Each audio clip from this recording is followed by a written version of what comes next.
찬양을 깜찍하게 잘했고 잘 들었는데 한 주간 동안 어떻게 지내셨습니까? 저는 영어를 잘 못합니다. 그래서 무슨 소리 했는지는 잘 모르고 또 뭘 얘기했는지도 잘 기억이 안 납니다. 근데 한 주간 동안 제가 제일 많이 들은 이야기는 뭐라고 시작하면서 기승전 F로 끝나는 스토리를 제일 많이 들은 것 같습니다. 여러분들은 어떠셨습니까? 대통령 선거가 끝난 후에 세계의 모습을 한 단어로 표현을 한다면은 멘붕이라는 표현이 아마도 맞을 것입니다. 제가 볼 때는 영국이 유럽연합으로부터 탈퇴를 하고 또 한국의 최순실 게이트보다도 세계인들에게 더 큰 멘붕의 상태를 만들었지 않았나 그렇게 생각이 됩니다. 그리고 또 놀라운 것 중에 하나는 MBC와 크리스티애니티 투데이에 의하면 이번 대선에 백인 복음주의 기독교인이 무려 81%가 놀랄만한 부동산 재벌 트럼프를 지지한 것으로 나타났다고 보도하고 있습니다.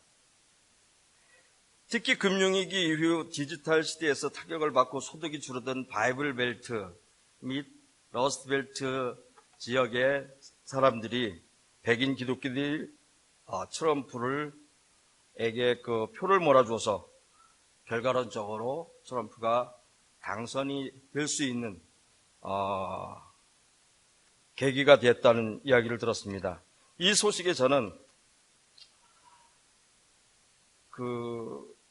전문 용어로 까니마 또 까인 듯한 그런 멘붕 상태가 되었던 것 같습니다. 이 멘붕 상태는 미국뿐만 아니라 전 세계인들이 예상 밖의 일을 어찌 대처할지를 몰라 우왕좌왕하는 모습으로 뉴스 공간을 가득 채우는 것을 봤습니다. 특별히 아까 우리 찰스 집사님의 나라라고 말씀드렸는데 더 정확히 얘기는 우리 전태준 집사님의 나라가 더 어울릴 것 같습니다. 어쨌든 두 분 나라에는 최순실 게이트로 굉장히 일정이 시끄럽고 촛불 집회다 여러 가지 바쁨에도 불구하고 제가 볼 때에는 대한민국이라는 나라가 마치 미국의 한 줄을 연상하게 할 정도로 이 대통령 당선된 거에 대해서 어떻게 대처할 바를 이야기하는 모습들을 참 많이 봤습니다. 미국 내적으로도 설마가 사람 잡았다는 모습으로 영국이 유럽으로부터 탈퇴 후 영국인들이 보여줬던 그 모습을 연상케 하면서 여기저기서 우리는 그를 인정할 수 없다고 산발적인 시위를 할 뿐만 아니라 미 합중국으로부터 우리 주는 독립을 해야 한다는 여론도 생길 지경의 모습들이 현재가 우리가 보고 듣고 있는 현실입니다. 한국일보 기자가 우리 수잔정 박사님께 대선 후에 허탈 상태에 빠진 사람들의 빠른 회복 방법을 문의했다고 독서토론 단톡방에 올라와 있는 것을 봤습니다. 어찌 답변을 하셨는지는 그 뒷이야기를 접하지 못해서 잘 모르겠습니다. 미루어 짐작컨대 혹시간이 약이 되지 않을까 하는 그런 모습이 생각을 해봤습니다. 그런데 그 시간도 새 정부의 행보에 달려있다고 생각이 됩니다. 안정과 안전을 추구하는 보수적 성향을 갖고 있는 특별히 기독교적 사고를 가진 이들을 바라보면서 이 시대의 우리들은 어떻게 앞으로의 세상을 꿈꾸며 살아가야 할까를 생각하게 되었습니다. 사피엔스에서도 보여주듯이 모든 것들은 많은 세월을 흘러보내며 변해왔습니다. 기독교를 비롯한 모든 종교들도 예외는 아니었습니다. 인류 역사 속에서 탄생한 이래로 시대와 환경의 변천에 따라서 생존하기 위해 여러 가지 형태의 모습으로 변해왔습니다. 그 변하는 시기 어떤 시기에는 긍정적인 모습으로 발전하다가 또 어떤 시점에는 극도로 타락하는 태보가 있었습니다.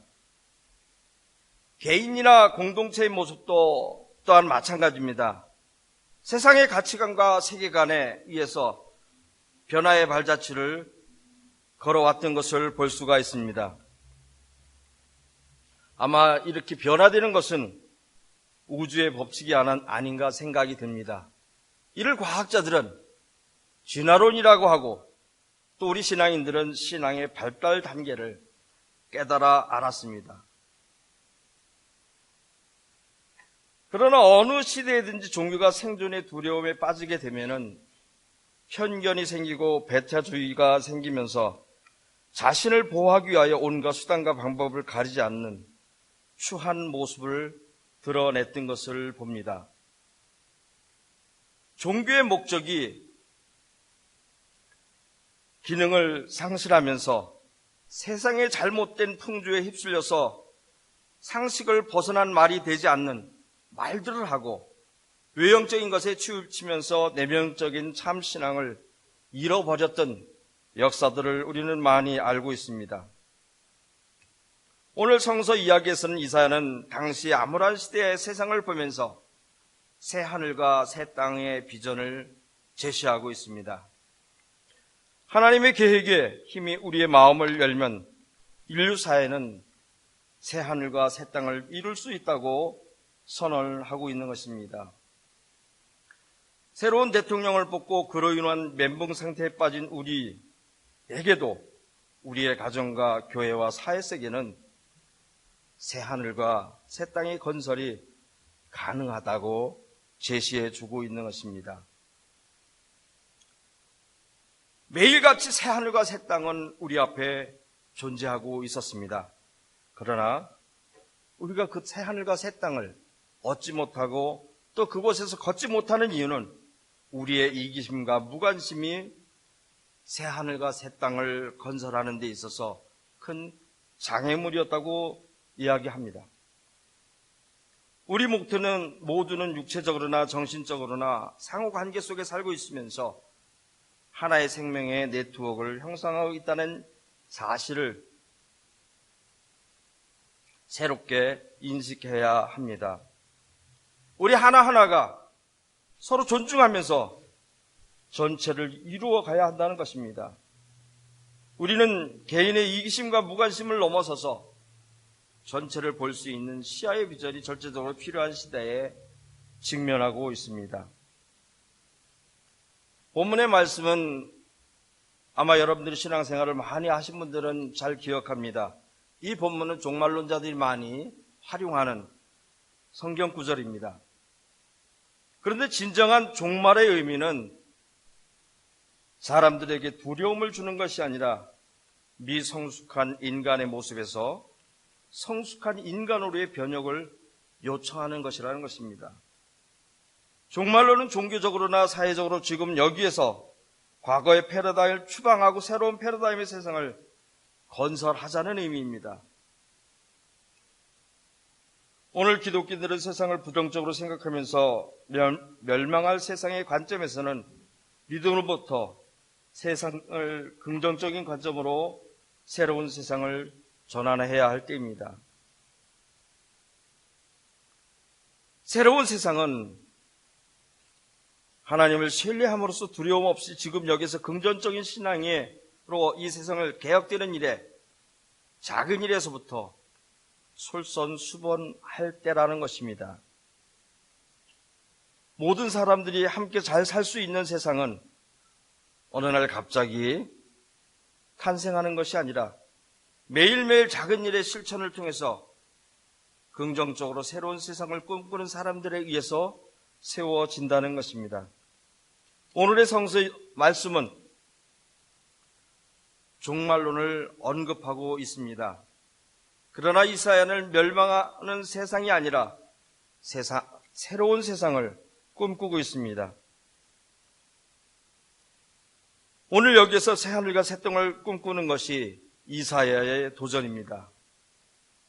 새로운 세상이 탄생하려면 멘붕 상태를 유지하여 자포자기 한 것이 아니라 우리 한 사람 한 사람이 변화되는 길 앞에 밖에 없다는 것입니다. 다른 사람의 변화를 기다리지 말고 가장 먼저 내 자신에게서 변화가 일어나야 한다는 것입니다. 우리에게는 해야 할 일들이 많고 책임과 의미를 다할 것들도 많이 있습니다. 그러한 것에 우리가 솔선수범하여 나간다면 우리의 가정과 우리의 교회와 사회로부터 들리는 두려움에 떨고 있는 소리에 우린 담대하게 나갈 수 있을 것입니다. 죽음이 내 눈앞에 닥쳐오더라도 두려워서 편견을 갖거나 이기심과 무관심을 갖는 것은 기독교인의 참모습이 아니라는 것입니다. 우리가 매일 새 길을 함께 걷는 목적은 모두 힘을 모아서 이 장벽들을 극복하기 위해서 있는 것입니다. 그런데 이 모든 것은 한 사람으로는 힘들다는 것입니다. 우리는 튀어나온 혼비들을 통해서 서로의 힘을 합칠 때 척박한 땅에 새로운 보금자리가 건설되는 것을 경험했습니다. 작은 아이들의 손길로부터 나이 드신 모든 분들이 협력을 한 결과가 한 가정이, 한 동네가 변화가는 모습을 눈으로 보면서 또 경험하고 있습니다. 새로운 세상을 여러 가지로 얘기를 합니다. 어떤 사람은 전생이고 라고 얘기도 하고 또 다음 생이라는 얘기도 그런 맥락에서 우리는 많이 듣습니다. 아무튼 현재의 삶에 대해서 제대로 살아보지 못한 아쉬움을 그렇게 꿈꾸는 것이라 생각이 됩니다. 이사야를 통해 들려준 비전은 그런 의미에서 읽게 됩니다. 지금 여기서 경험한 것과는 전혀 다른 세상, 그 세상을 우는 소리와 부르짖는 소리가 들리지 않는 곳이라고 말합니다. 어린 나이에 죽는 유아나 제명에 죽지 못한 노인이 다시는 없는 그런 세상이라고 말합니다. 자신의 가옥을 짓고 포도를 재배하고 그 열매를 따먹는 세상이라고 말합니다. 그리고 자기 손으로 일한 것을 누리며 헛된 수고를 하지 않는 곳이라고 말합니다. 그리고 무서운 맹수들이 양들과 함께 지내고 뱀도 흙을 먹으며 사는 세상이라고 말합니다. 그런 다음에 그곳에는 우리가 구하기 전에 응답하시고 말을 끝내기도 전에 우리 말을 들어주시는 하나님이 계시는 곳이라고 말합니다. 하나님의 나라에 대한 질문을 들을 때마다 저는 이사야가 제시한 그 본문의 말씀보다는 세상에 가장 좋은 미사고를 들어가면서 하나님의 나라는 금과 은과 보석으로 가득한 그러한 곳으로 이야기를 많이 해왔었습니다.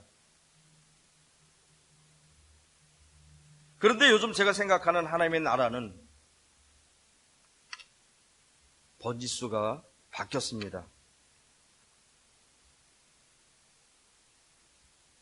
이 세상에 살듯 이마에서 땀을 흘리며 일할 것이고 그래서 시원한 물 한 잔의 기쁨을 주는 곳이 하나님의 나라가 아닌가 생각이 됩니다. 또 힘써 일한 후에 먹는 밥맛이 좋은 곳이라고 저는 생각이 됩니다. 그러나 우리의 세계와 하나님의 나라가 분명히 다른 것은 있다고 생각합니다.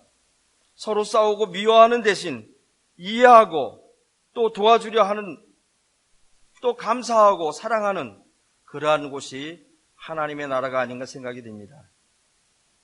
그러한 하나님의 나라는 죽어서 가는 것도 아니고 바로 지금 여기서도 충분히 느껴볼 수 있는 그러한 세상이라는 것입니다.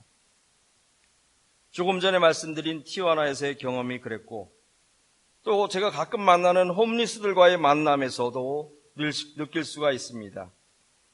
그곳에는 주님이 계셨고 그곳에는 하나님의 나라, 천국도 가보면 좋으리라는 주소지에 가 있는 것을 볼 수가 있습니다. 현실을 두려워하지 맙시다. 우리는 서로 신뢰할 때라고 생각이 됩니다. 예수가 원하는 새하늘과 새 땅의 아름다운 세상을 꿈꾸며 어제도 그랬듯이 오늘도 또 이번 주도 앞으로도 밝아오는 모든 날들의 새로운 세상의 하나님 나라를 함께 걷기를 소망합니다. 매일매일 그 새하늘과 새 땅은 우리에게 다가오고 옵니다. 우리의 이야기는 기승전 F가 아니라 기승전 joy, 기승전 happiness가 될 수 있는 세상이 되었으면 합니다. 바로 여러분들의 그 아름다운 발걸음이 그 세상, 그 땅을 받는 그러한 날들이 매일같이 이루어지기를 주님의 이름으로 축원합니다.